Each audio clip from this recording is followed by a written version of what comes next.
E tem um versículo que me ajudou a entender, está lá em Coríntios, 2 Coríntios, né? 4, que diz assim, o apóstolo Paulo vinha falando para a igreja, assim, olha, igreja, eu não ando pregando a mim mesmo, eu estou pregando a Cristo, e esse crucificado. Aí vem esse versículo que ele diz assim, pois o Deus que disse, haja luz na escuridão, ele mesmo é quem brilhou em nosso coração para que conhecêssemos a glória de Deus na face de Cristo. Eu acho que está falhando, né? Está dando uma oscilada aqui. Agora, olha só o que ele fala em seguida. Agora, nós mesmos somos como vasos frágeis. Quer trocar? É que esse aqui já estava equalizado com a minha voz. Vamos tentar isso aqui. Esse daqui está melhor.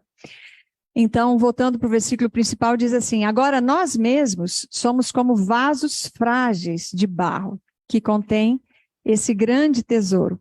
Assim, fica evidente que esse grande poder vem de Deus e não de nós. E esse versículo não lançou apenas luz, assim, na minha cabeça, né, sobre a letra dessa música, mas até mesmo sobre mim. E isso é um testemunho, eu me importava muito, muito mesmo com o que a outra pessoa pensava a meu respeito, e especialmente com as críticas, né? Me afetava demais. E através desse versículo, eu pude entender que eu realmente não sou nada. Como diz aquele meme que outro dia eu recebi, não se importe com o que as pessoas falam de você, você é bem pior. Então, é isso. Nós somos vaso frágil de barro e a excelência não está em mim e nas minhas capacidades. Está no que Deus colocou dentro de mim. Então, é isso que essa canção... Agora eu entendo, né, essa canção nessa ótica. Então, eu queria que os irmãos prestassem atenção. É uma canção bastante conhecida.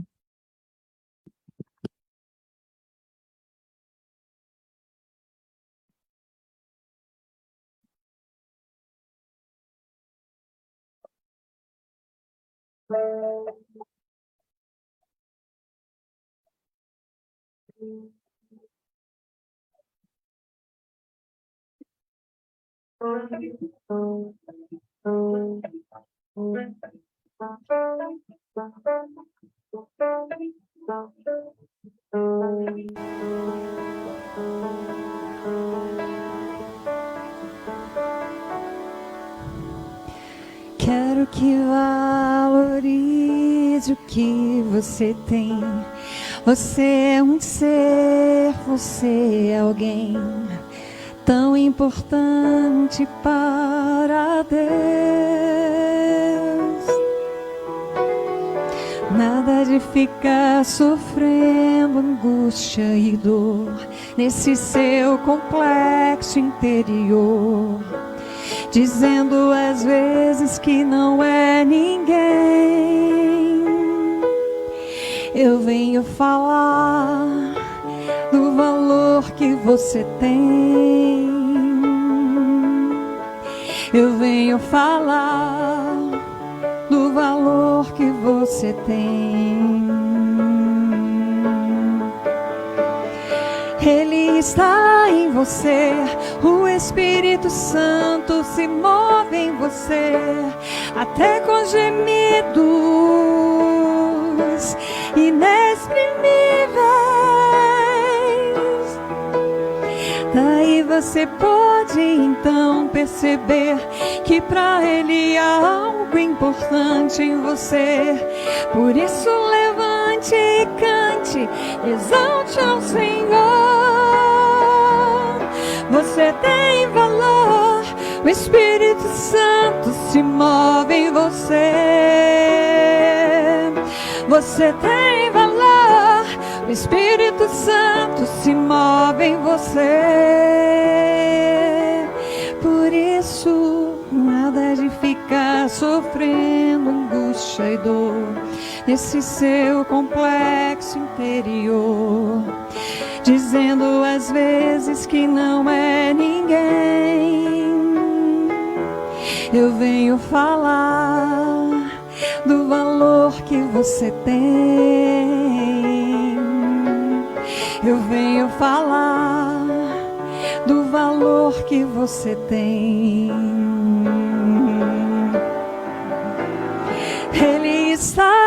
você. O Espírito Santo se move em você, até com gemidos inexprimíveis. Daí você pode então perceber que para Ele há algo importante em você. Por isso levante e cante, exalte ao Senhor. Você tem valor, o Espírito Santo se move em você. Você tem valor, o Espírito Santo se move em você. Você tem valor, o Espírito Santo se move em você. Você tem valor, o Espírito Santo se move em você.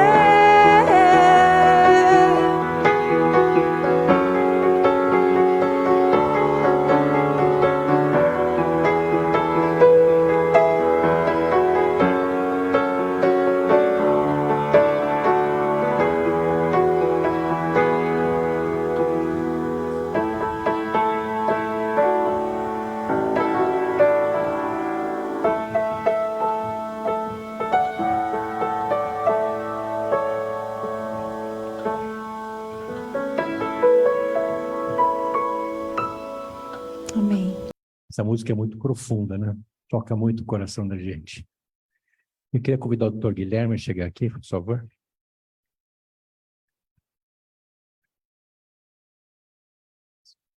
Tá. Eu queria pedir para o Dr. Guilherme se apresentar, resumidamente, aqui, né? Seu trabalho, suas atividades, a clínica, né? Depois, o PowerPoint já está em ordem lá. Mexendo no microfone aqui. Estou acostumado ainda. Vai nessa. Sem problema. Olá. Eu só Oi. queria, antes, orar pelo senhor. Sim, que Jesus te abençoe. Senhor Deus, querido Pai, queria estar pedindo ao Senhor pelo Dr. Guilherme, Senhor, porque ele possa transmitir tudo aquilo que as pessoas precisam ouvir e aprender, Senhor. Abençoa a vida dele, o seu trabalho, a sua clínica, Senhor Deus, as pessoas que com ele trabalham e os pacientes que ele atende, Senhor. Nós sabemos que ele tem uma missão aqui na terra que o Senhor colocou nele, Senhor. Abençoa a vida dele agora, Senhor, em nome de Jesus. Amém, Senhor. Obrigado, Paulo. Boa noite a todos. Vocês está saindo bem o som? Acho que tá. Primeiramente, agradecer ao convite especial do Paulo e da Seuzi, que fizeram esse chamado para que eu pudesse vir aqui hoje e conversar um pouco com vocês da nossa experiência na área da psiquiatria e principalmente nesse tema que esse mês acaba sendo mais relevante ainda e poder compartilhar um pouco dessa vivência, dessa prática com o intuito de unir, como eu falei para a Seuzi há pouco ali, a parte médica, científica, acadêmica, que é tão importante no tratamento das pessoas, mas com a parte espiritual, né? Com a questão da fé, independente da crença, da doutrina que cada pessoa segue, mas de fazer essa união, que principalmente nesse tema que a gente fala do suicídio, é mais relevante e mais importante ainda a gente unir essas duas ciências, né? A ciência da fé e a ciência médica em especial. Então, agradeço o convite. Meu nome é Guilherme, eu sou psiquiatra, atuo já, apesar de novo aí, o pessoal brinca, mas já há 18 anos na psiquiatria. Meu pai é psiquiatra, então já acompanho um pouco dessa área da saúde mental há muitos anos. Eu sou médico e diretor da Clínica Cadmo, que por coincidência é aqui na rua, há uma quadra aqui à frente. Aqui a gente tem o espaço para atendimento dos pacientes que ficam em consultório, tem o serviço do Hospital Dia, que já atende um público que demanda, e assim como a gente tem a unidade hospitalar, que fica em Piraquara, onde que a gente acaba recebendo os pacientes que têm um quadro mais agudo, grave, muitas vezes por tentativas de suicídio, e que a gente também tem esse espaço para esse acolhimento. Eu faço tanto a parte assistencial, como toda a parte de coordenação e direção do serviço. Então, realmente, isso aqui é uma situação que está no nosso dia a dia, tanto no atendimento, quanto recebendo pedidos de colegas, de familiares que precisam, muitas vezes, internar ou buscar ajuda para os seus familiares, né? Então, até busquei trazer hoje um pouco mais alguns aspectos epidemiológicos, alguns dados, algumas informações que tratam, né?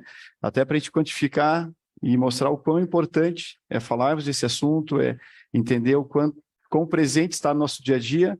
Muitas vezes a gente acha que isso é uma situação distante, que vai acontecer só com pessoas que não estão no nosso seio familiar, nos nossos amigos, mas até acho que o pastor comentou, né? Aqui na igreja tivemos um incidente próximo, né? Então isso demonstra o quanto é importante estar atento, como o Paulo falou, de perceber nos seus entes queridos, nos amigos, colegas de trabalho, para que a busca pela ajuda, que acho que é o resumo que a gente vai falar em vários momentos da conversa, de poder direcionar essa pessoa a um atendimento, para que a chance de salvamento, de acolhimento, existe. A gente nunca vai dizer que a gente vai conseguir salvar todos, infelizmente. A gente sabe que as situações às vezes fogem ao nosso controle, né? Mas que a gente aumenta muito esse prognóstico, melhora e aumenta muito esse prognóstico, né? Se puder, não sei quem que está... Por favor.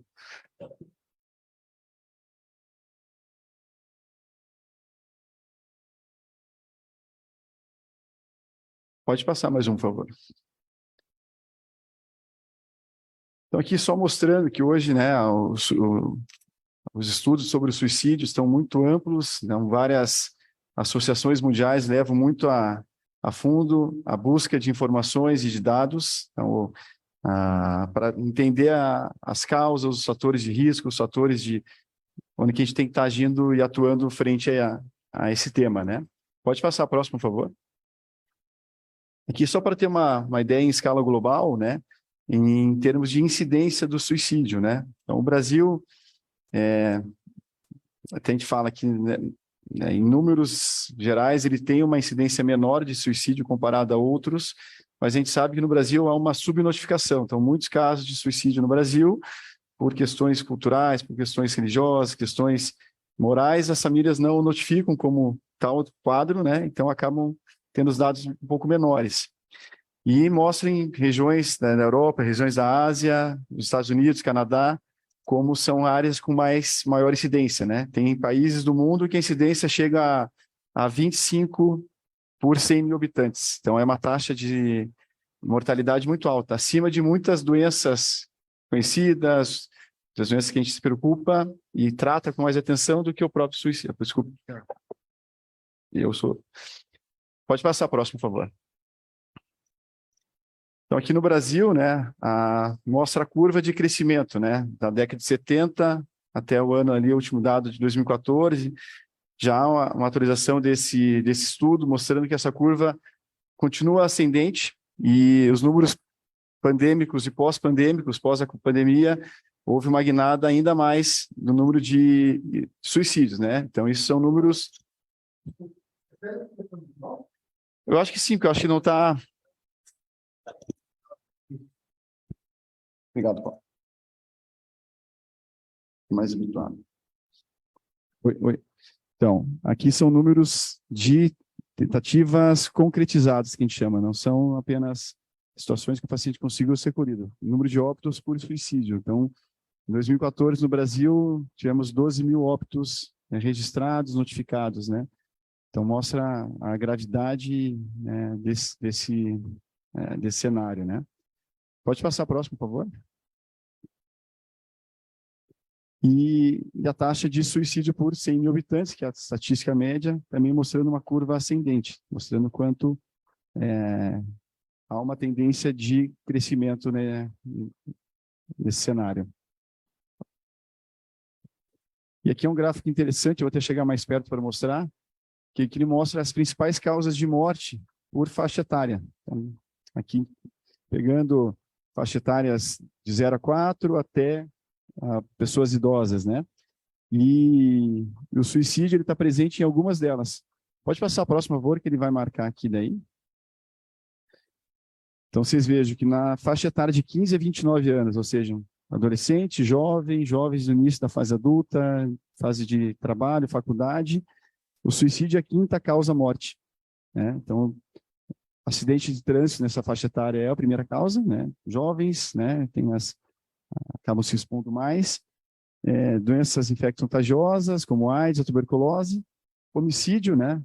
Acaba que em países como o Brasil, países subdesenvolvidos, o homicídio é muito alto, mas o suicídio vem como a quinta causa. 230 mil mortes ano de suicídio nessa faixa etária. Assim como a faixa etária de 30 a 44 anos. Na faixa etária, pessoas funcionais, pessoas constituindo sua família, com seus filhos, trabalho, mas também apresenta uma alta taxa de suicídio, por fatores diferentes, né? Depois a gente vai falar, cada faixa etária tem os seus fatores de risco correlacionados, mas também mostrando uma alta incidência. Na faixa etária de 45 a 59 anos, ele acaba caindo para uma posição abaixo, mas por surgimento de outras doenças, o infarto agudo do miocárdio, doenças cerebrovasculares, AVCs, derrames, mas ainda assim tem uma alta incidência. E quando a gente soma todas as idades, né, pegando a somatória, é a 14ª causa-morte entre todas as doenças, né? Então, a gente acaba falando muito de todas as outras, a gente fala de infarto, a gente fala de AVC, como tratar, e pouco se falava hoje, até com as campanhas de Setembro Amarelo, hoje a gente acaba abordando mais o tema com intenção de trazer o tratamento no tempo certo, trazer o paciente ainda a tempo de ser resgatado, né? Por favor. Então, aqui fazendo o resumo das causas de morte violenta, pegando principalmente a faixa etária de jovens, adolescentes, né? Então, o suicídio ele representa 15% dessas mortes. Ele perde acidente de trânsito, outras causas, mas mostrando a sua alta incidência, né? Nesse público. E aqui uma previsão que a OMS fez, estimando como vai estar esse cenário em 2030, né? Então, daqui a 6 anos, na verdade, esse estudo foi feito em 2004, eles projetavam 25 anos à frente e a gente está realmente acompanhando essa tendência, né? Dessas causas de morte violenta, entre elas o suicídio, cada vez sendo mais prevalente, mais frequente no nosso dia a dia.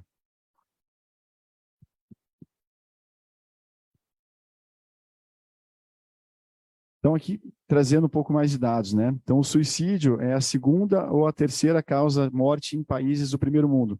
Então, aquele primeiro gráfico que a gente viu, que tinha o mapa mundi, a gente via região da Europa, região, né, de países mais frios, Estados Unidos, Europa, até por questões, né, climáticas, questões ambientais, de rotina, de hábitos, eles têm uma alta incidência. No Japão, Coreia, Canadá, é a segunda causa-morte. Nos Estados Unidos, países europeus, acaba sendo a terceira. Países de clima tropical, países subdesenvolvidos, tendem a ter uma taxa mais baixa, que também tem a questão da subnotificação, mas talvez por estilos de vida, hábitos, rotinas, isso impacta muito também na prevalência, né? Um dado importante, que às vezes a gente também não leva com tanto afinco, né? Que após uma primeira tentativa de suicídio, o risco de uma nova tentativa aumenta para mais de 10 vezes.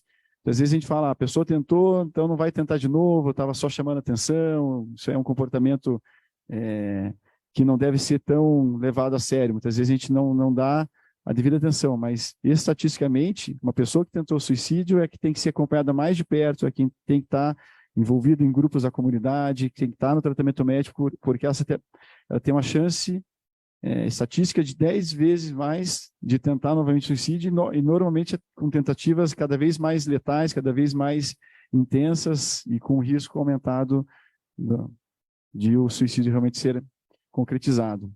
Então, isso aqui reforça a importância, ainda mais nesses casos, da busca do tratamento. Em uma tentativa de suicídio isolada, a probabilidade da pessoa já ter tentado é de 50%, ou seja, a pessoa tinha tentado, mas não tinha sido identificado, a família não tinha ciência, ou mesmo a pessoa não tinha buscado ajuda, não tinha comunicado, e quando você vai fazer um rastreio, a grande maioria das pessoas já tinha apresentado o que a gente chama de ideação suicida, os pensamentos, mas não concretizado efetivamente, ou principalmente já tinham tentado de alguma forma, né? Mostra que é um quadro que tem uma recorrência, tem uma sequência de tentativas, né? Pode passar o próximo, por favor.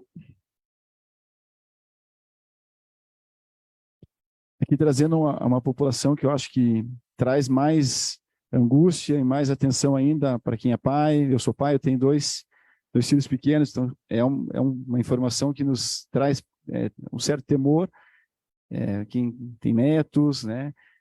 A taxa em adolescentes, ela tem crescido espontaneamente, período pandêmico e pós-pandêmico principalmente, desde tentativas de automutilação, que às vezes a gente não enquadra nas tentativas de suicídio propriamente dita, cortes, ferimentos, arranhões, formas de mostrar que há um sofrimento psíquico intenso, até a efetiva concretização do suicídio. É uma das faixas etárias que a gente mais tem mostrado alerta, mostrado atenção. Os serviços de tratamento acabam sendo escassos, nem todo local dispõe de um médico, de um profissional capacitado para atender a população da infância e adolescência, seja em nível ambulatorial, nível hospitalar.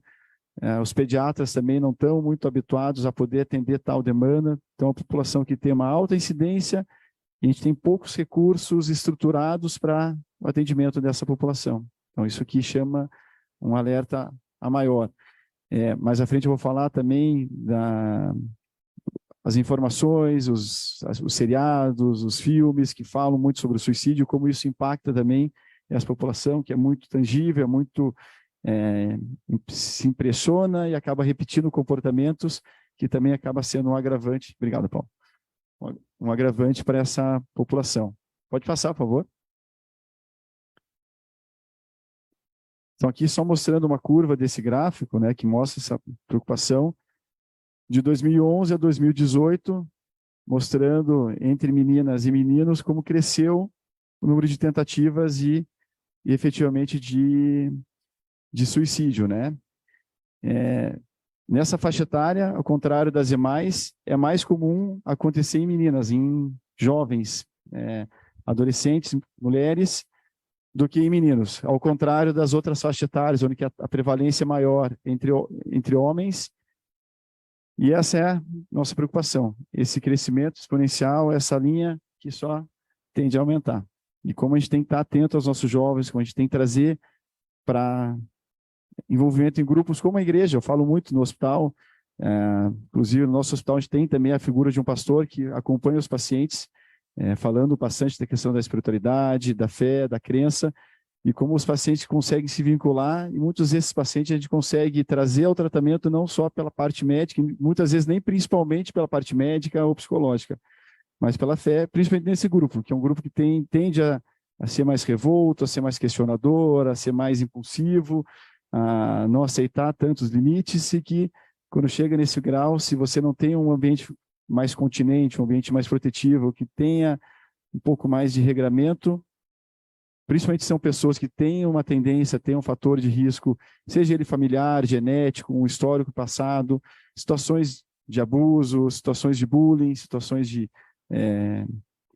traumas em gerais, que vão aumentar. Então, você vê essa curva não crescente, né?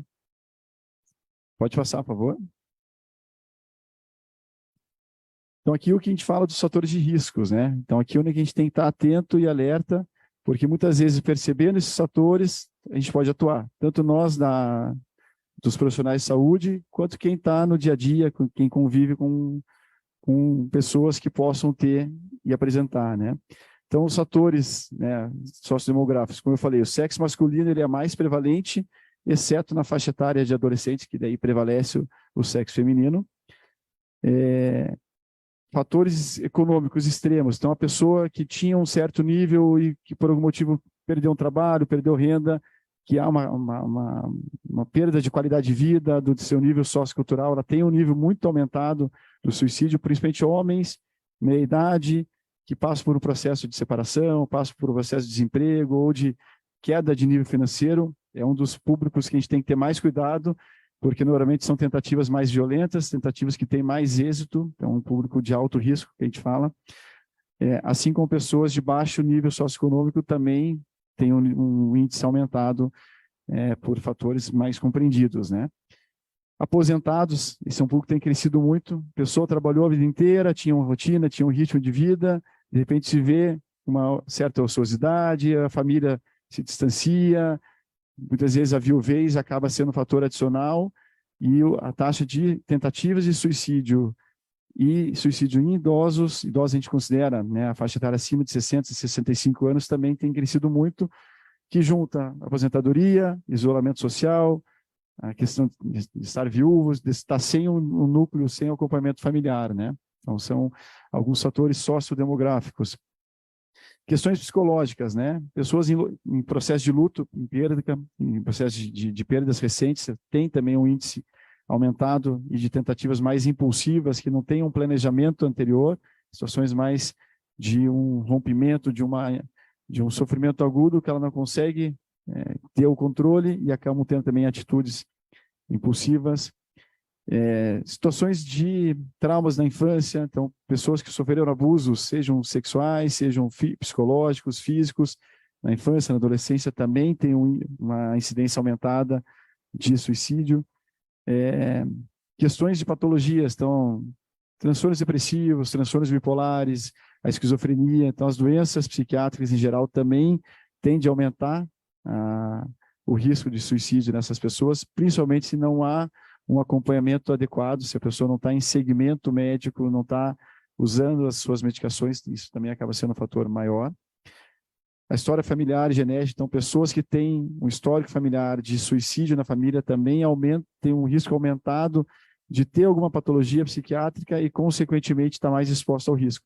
Então, pessoas que têm familiares com quadros depressivos graves, quadros de transtornos de humor, alcoolismo, drogadição, isso acaba também sendo um fator, olhando do ponto de vista genético, de risco para o suicídio. E as doenças clínicas, né? Pessoas que acabam tendo doenças orgânicas, doenças que tiram a sua funcionalidade, a pessoa que tem um AVC e fica paralisada de parte do corpo, pessoa que sofreu um acidente também ficou com alguma paralisia, doenças infecto-contagiosas, né? Hoje menos, mas o HIV por muito tempo foi um grande gatilho, a pessoa se via sem projeções futuras, sem perspectivas, com uma sensação de desesperança que muitas dessas doenças trazem, né? Que acabam sendo também gatilhos para o suicídio. Então, aqui são os fatores de risco, que a gente estando atento, em consultório, a gente acaba sempre pesquisando de uma forma, se o paciente tem alguma dessas condições para poder atuar, e fica sempre o alerta para o convívio no dia a dia, de identificar e trazer a tratamento, trazer ajuda a pessoas com algumas dessas situações.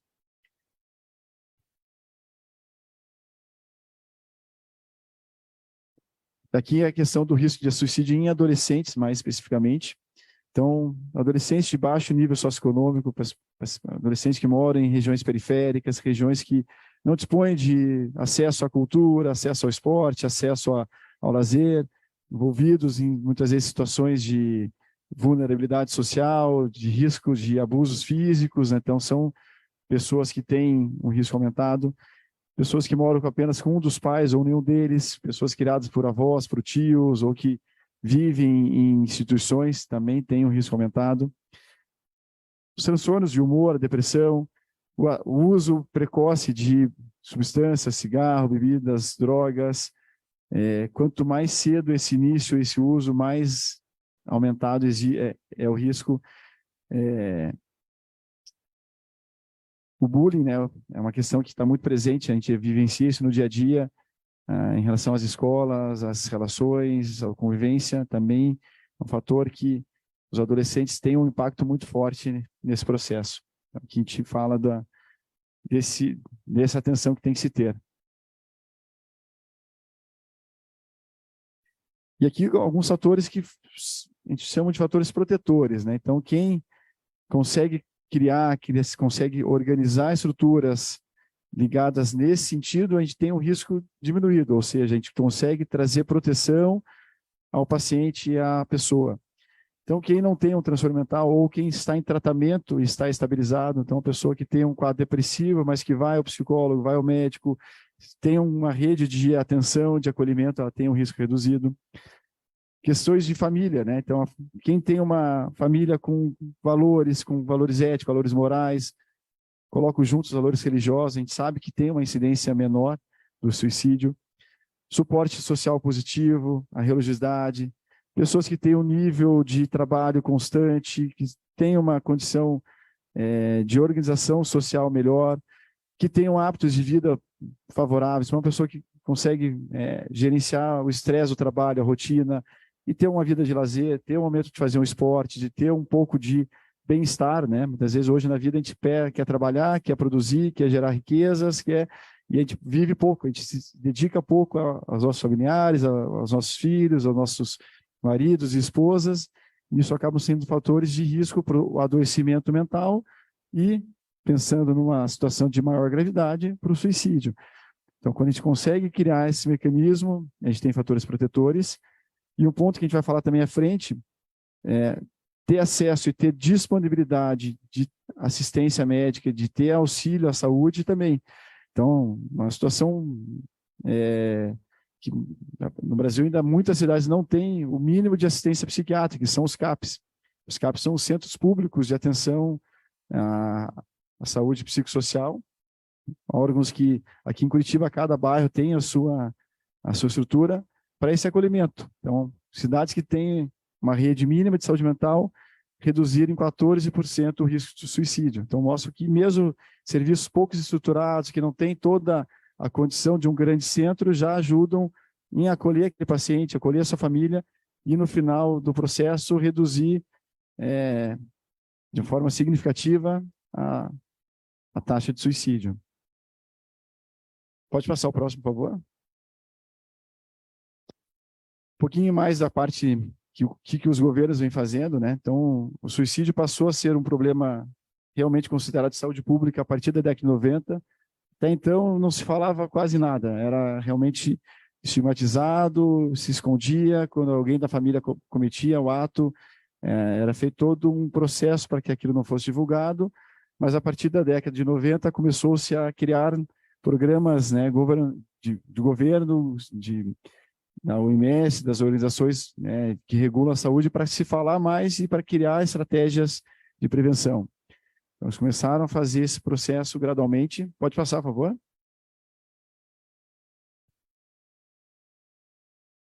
Então, como é que é feito esse processo? Um pouco do que nós estamos falando aqui. A conscientização da população, então, falar mais sobre o tema, trazer, de alguma forma, esse conteúdo. Nas mídias, com certo cuidado nas mídias, como levar essa informação, mas a divulgação em mídia, as campanhas, isso acaba sendo favorável a que as pessoas se atentem mais. Tratamento precoce e detecção de quadros de transtornos de humor, transtornos depressivos, a abordagem sobre o risco do uso de substâncias desde os jovens, né? Falar muito nas escolas sobre esse tema. A escola que meus filhos estudam, eles estão em campanha do Setembro Amarelo, eu fui também fazer uma fala com eles, crianças de 11, 12, 13 anos, a gente acaba fazendo um filtro maior do que fala, mas falando da importância do cuidado, da atenção. Então, a gente trazer esse tratamento desde essas informações precoces, as intervenções em atendimento nas crises, nas situações agudas, treinamento de profissionais de saúde, muitos médicos, muitos profissionais da área de saúde não se sentem confortáveis em atender, a questionar em consultório se o paciente está com alguma ideação, com algum pensamento suicida, com medo que aquela fala, aquela questão vai incentivar o paciente a cometer algo, e acaba que fica uma situação que não é abordada. Às vezes ele percebe o paciente numa crise depressiva, numa crise emocional, e não se questiona ativamente, e ao não se questionar, você não oportuniza ajuda. Então, treinar a equipe de saúde, treinar as pessoas que atendem no dia a dia, desde o pessoal da assistência básica, dos pós-saúde, aos profissionais de hospitais e que atendem o paciente na tentativa em si, é importante. Então, aqui são algumas medidas que foram direcionadas e que hoje funcionam de uma forma mais efetiva nesse processo. Pode passar, por favor. Aqui falando um pouquinho mais que o Brasil ainda fica um pouco atrás dos demais países em termos de um programa mais estruturado de saúde pública. Então, a gente tem ainda muito déficit, principalmente no interior, de alguma assistência, algum atendimento. Disso que a gente fala, aqui em Curitiba, a gente tem uma situação privilegiada que muitos outros lugares não têm. Então, ainda tem uma carência muito grande, principalmente se a gente compara com outros países mais desenvolvidos, países que têm isso já como uma prioridade. Então, algo que a gente tem que avançar um pouco mais aqui no Brasil. Pode passar, por favor.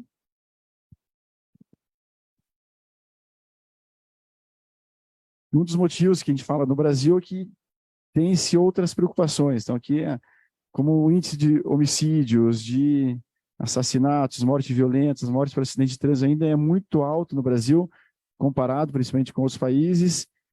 Muito da atenção dos governos, de recursos em saúde, em prevenção, são direcionados para essas outras situações, ficando um pouco abaixo o que deveria ser investido para o tratamento e para as abordagens de saúde mental.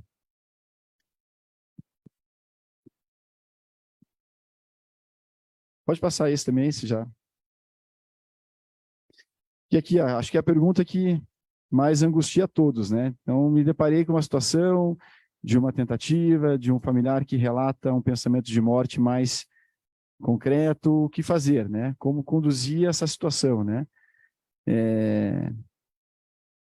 Para onde a gente vai levar, para onde que a gente vai encaminhar. Então, muitas vezes a questão não é prevenir o suicídio, mas como conduzir o sofrimento que essa pessoa está passando, né? Como que eu vou poder entender essa dor, ter essa empatia, conseguir fazer esse vínculo para trazê-la para algum tipo de abordagem. Em termos práticos, né? O que a gente tem que buscar fazer? Trazer para o serviço de saúde. Acho que isso é muito, uma coisa muito, parece simples de falar, mas acho que poucos aqui sabem como buscar esse recurso, aonde ir, em que níveis, um paciente que tem um pensamento, uma ideação, e que ele teve uma tentativa, como diferenciar. Então, aqui nesse momento, os profissionais da área de saúde mental, muitas vezes não é só o psiquiatra, o psicólogo, um assistente social, são pessoas que vão poder fazer essa primeira entrevista, essa primeira triagem, essa primeira orientação, escuta ao paciente, para daí direcionar para modalidade de tratamento que vai ser mais indicada. Muitas vezes esse paciente vai ter que ser acolhido numa instituição, como é o hospital psiquiátrico, porque é um ambiente que vai dar uma continência, a gente vai ter um controle melhor sobre as suas atitudes, os seus impulsos, até que a gente consiga estabilizá-lo emocionalmente, através de medicações, através de terapias, através de acolhimento, até que esse paciente esteja melhor, esteja mais equilibrado emocionalmente, com os seus gatilhos identificados e também abordados pela equipe multidisciplinar, para que ele possa vir para um tratamento aberto, no ambulatório, no hospital dia. Então, nem todo paciente vai precisar de internamento, mas muitos desses pacientes, é o que a gente vê no dia a dia, precisam desse momento num ambiente mais protegido, num ambiente mais seguro, que acaba sendo o hospital psiquiátrico. Hoje, o hospital psiquiátrico não tem mais aquela visão que a gente tinha dos antigos manicômios, do paciente trancado, o paciente amarrado, o paciente estando num ambiente pior do que ele tinha antes. Hoje a gente tem estruturas multidisciplinares com o psiquiatra, com o psicólogo, com terapeutas ocupacionais, com educadores físicos, com a enfermagem, para que a gente possa, nesse momento de crise, uma situação de alto risco, né, a gente vê pelos números, poder acolher, poder tratar esse paciente, identificar realmente o que está acontecendo, quais são todos os fatores envolvidos. Raramente é um só, muitas vezes é uma somatória de fatores físicos, psíquicos, culturais, sociais, que precisam ser abordados. Então, importante entender, ainda se tenha um certo temor sobre essa medida extrema, mas é uma das situações que resgata o paciente. Além dos tratamentos abertos, tratamentos em ambulatório, a parte religiosa, que também acaba sendo um ponto de entrada para que esse paciente seja acolhido, seja ouvido, e a partir daí direcionado para algum tipo de intervenção um pouco mais adequada, né? Pode passar. E falando um pouquinho dessa intervenção, né? A capacitação, o acesso, né, reduz significativamente as taxas, né? Então, estudos em populações controladas, onde eles incentivavam realmente as pessoas a irem aos centros, a buscarem atendimento, reduzem de 60% até 80% algumas taxas. Isso aqui é um estudo lógico feito na Suécia, tem outro contexto, mas houve uma redução da busca do tratamento precoce. Pode passar, por favor. Aqui no Japão, que é um dos países que tem maior taxa, né? Então, programas educacionais, programas de tratamentos realmente daqueles casos que você identifica fatores de risco aumentados, também reduziram muito as taxas, né? Principalmente entre as mulheres. No Japão, a gente tem a questão cultural dos homens, o trabalho, então lá tem uma questão específica, mas mesmo assim, houve uma redução de buscar, de fazer um programa de prevenção elaborado e estruturado, que é o que a gente ainda peca um pouco no Brasil de não ter de uma forma mais ampliada para toda a população.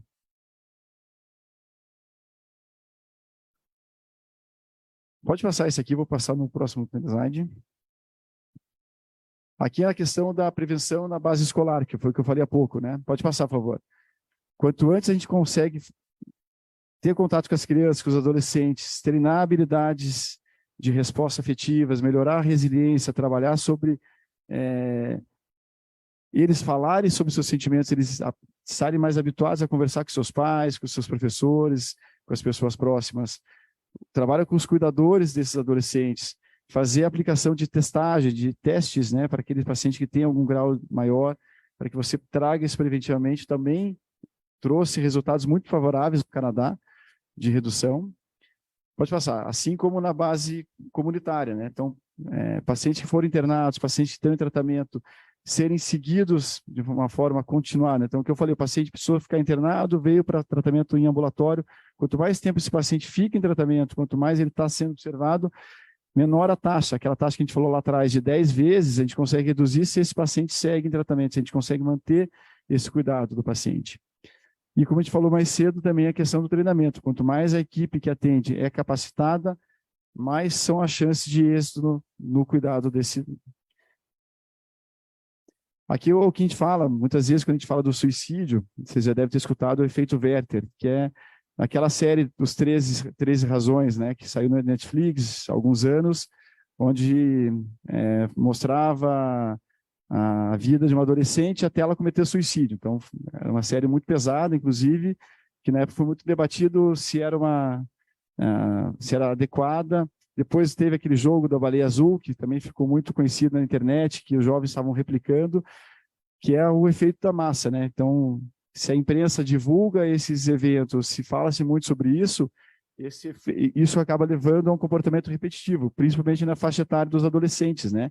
De repetir aquele movimento de fazer de ter esse risco. Então, que é a questão de cuidar com a divulgação. Então, se você divulga mostrando como algo não do lado de buscar ajuda, de buscar tratamento, mas só de uma forma muito amplificada, isso pode gerar um aumento sequencial.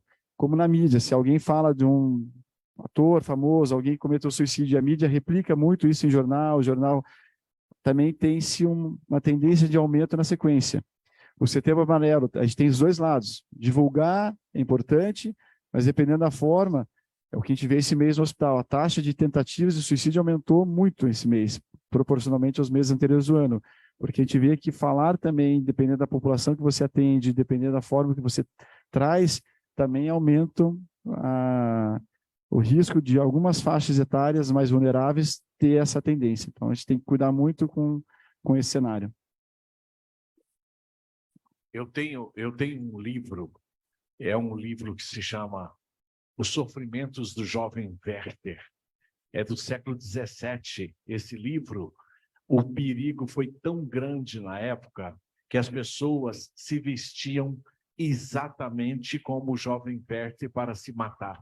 E esse livro foi proibido durante muito tempo. Sim. Eu, inclusive, tenho esse livro, eu tive que ler esse livro na faculdade. Então, eu acho que o efeito Werther vem exatamente daí. Exatamente. Dessa replicação de comportamentos de risco que vem, né, realmente dessa situação, né, e que a gente vê muito, né?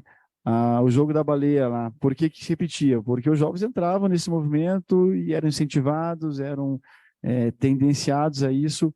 Essa série que teve na Netflix foi muito grave, né? A gente atendia muitos pacientes que vinham replicando exatamente o passo a passo da personagem, né? Então, a gente tem que ter muito cuidado ao acesso que a gente dá aos nossos filhos, aos netos, às redes sociais, ao que eles vão ver, seriados, porque isso realmente tem um papel importante e se você acaba expondo uma pessoa vulnerável, com vários daqueles fatores de risco a essa informação, esse efeito Werther, né, que pode acontecer e muito, né? E a gente tem também o efeito, que eles chamam de efeito papágeno, que é o efeito contrário, que é o que a gente está buscando aqui hoje, que através de disseminar a informação, de falar sobre a gravidade desse quadro, tentar trazer mais pessoas ao tratamento, à ajuda, à orientação, a buscar algum tipo de atendimento, esse traz um efeito positivo. Então, a gente tem que cuidar de trazer uma informação e que você consiga dar um suporte, e não só trazer dados e trazer situações alarmantes, trazer vivências que possam fazer a replicação. Então, é o que a gente está tentando fazer em alguns momentos, né, dessas falas. Aqui na prevenção, né, o que são níveis de evidência, né, o que a gente tem como na prática prevenir. Então, quando há um risco muito forte, né, do suicídio, quando a pessoa vinculou um pensamento ativo, um pensamento agudo, escreveu uma carta de despedida, já deixou tudo muito organizado para cometer, você tem que ter uma medida mais extrema, né? Então, você tem que restringir o acesso a métodos que ela possa usar. Muitas vezes você vai ter que buscar uma abordagem mais incisiva, como, por exemplo, internamento, para que esse paciente que está num risco muito forte seja abordado. Está fazendo parênteses aqui, hoje a gente já tem até mais medicamentos que a gente usa, que tem uma evidência e uma efetividade maior nos casos de ideação suicida, do que a gente chama de crise suicida, né? Então, o paciente tentou realmente, ou está em crise suicida aguda, algumas medicações novas, alguns antidepressivos com mecanismos de ação distintos dos tradicionais, têm se mostrado muito efetivos para tirar esse paciente da crise e reduzir significativamente, de forma significativa, a taxa de suicídio e reincidência, né? Então, acaba sendo um ponto também que a gente pode usar. Aqui, de forma geral, então, o tratamento adequado, identificação das doenças mentais, levar esse paciente para os atendimentos, seja com médico especialista ou generalista, o manejo do uso de substâncias, né? Então, o álcool, drogas, cigarro, acabam sendo também gatilhos, a educação de forma geral, o programa em escolas, o programa de divulgação. Então, todo esse processo em conjunto trazem também formas de prevenção. Aqui alguns recursos que a gente tem acesso próximo, né? Não sei se todos conhecem o CVV, o Centro de Valorização da Vida, né? Acho que é o telefone 188, se não me engano, vou até conferir, que é como se fosse uma ONG, um instituto, uma associação que ficam voluntários disponíveis 24 horas por dia para atender aquele paciente que está em crise, que não conseguiu buscar ajuda com um familiar, com alguém próximo, e que ele quer ter esse suporte, precisa, né? Então, funciona muito. Os grupos de autoajuda, o Paulo mencionou do Amor Exigente, e tantos outros que a gente, né, trabalha junto, lá no hospital a gente trabalha muito próximo do AA, do NA, o Amor Exigente já teve algumas vezes lá também, então são centros de acolhimento extremamente válidos e importantes para essas situações. Nas situações agudas, né, o paciente ser encaminhado para uma UPA, ser encaminhado para outro atendimento, então o paciente tomou remédio, fez uma intoxicação exógena com medicações, tentou um enforcamento, tentou se cortar, tentou fazer algo mais agudo, tem que ser levado para esse atendimento para que as medidas de atenção primária sejam feitas, de estabilização, e na sequência ele seja encaminhado para o tratamento adequado. Os ambulatórios de saúde mental, os CAPs, que são essas redes mais abertas e que também atendem os pacientes, serviços particulares, então toda a rede está estruturada para poder dar atendimento. Então, naquela pergunta, né, o que fazer, está aqui a resposta. Então, tem várias formas de você estar direcionando esse paciente.